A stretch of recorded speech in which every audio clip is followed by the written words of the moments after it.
সর্বশেষে আমরা কোডেক নিয়ে আলোচনা করব। বর্তমানে বিভিন্ন ধরনের ভিডিও কোডেক আবিষ্কৃত হয়েছে, যা মূলত অনেক লার্জ ভিডিও ফাইলকে প্লে করার জন্য এই কোডেকগুলোর প্রয়োজন হয়। মাঝে মাঝেই দেখা যায় যে আমরা যখন একটি ভিডিও ফাইল প্লে করতে যাচ্ছি, তা ভিডিও ফাইল হওয়া সত্ত্বেও আমাদের প্লেয়ারে প্লে হচ্ছে না।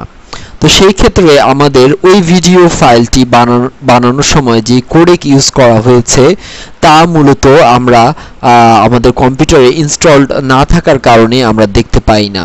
তো সেই ক্ষেত্রে আমরা অবশ্যই কোডেক ফাইলটিকে আগে ইনস্টল করে নিব, তারপর প্লে করব। সাধারণত অনেক ধরনের কোডেক আমরা দেখতে পাই, তার মধ্যে TSCC-EXE এই কোডেকটি মূলত বেশ পরিচিত, যা টেক স্মিথ কোডেক নামে পরিচিত, ক্যাম কোডেক নামে পরিচিত। আরেকটি নতুন কোডেক আবিষ্কৃত হয়েছে, যা হচ্ছে DIVX। এই DIVX কোডেকও না থাকলে মাঝে মাঝে আমাদের বেশ সমস্যায় পড়তে হয়।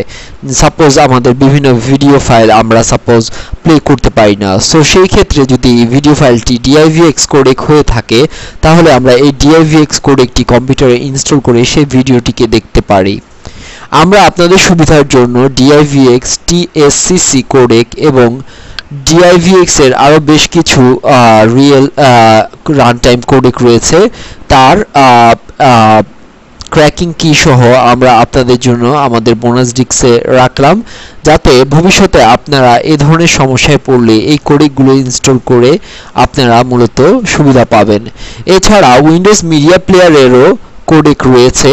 এই কোডেকটিও মূলত আমরা আপনাদের বোনাস ডিস্কে দিয়ে দিয়েছি, যাতে করে ভবিষ্যতে আপনারা উইন্ডোজ মিডিয়া প্লেয়ারের কোডেকও আপনারা ইচ্ছে করলে ইনস্টল করে আপনাদের যদি প্রয়োজন হয় তাহলে সেই ভিডিও ফাইলটিকে দেখতে পাবেন।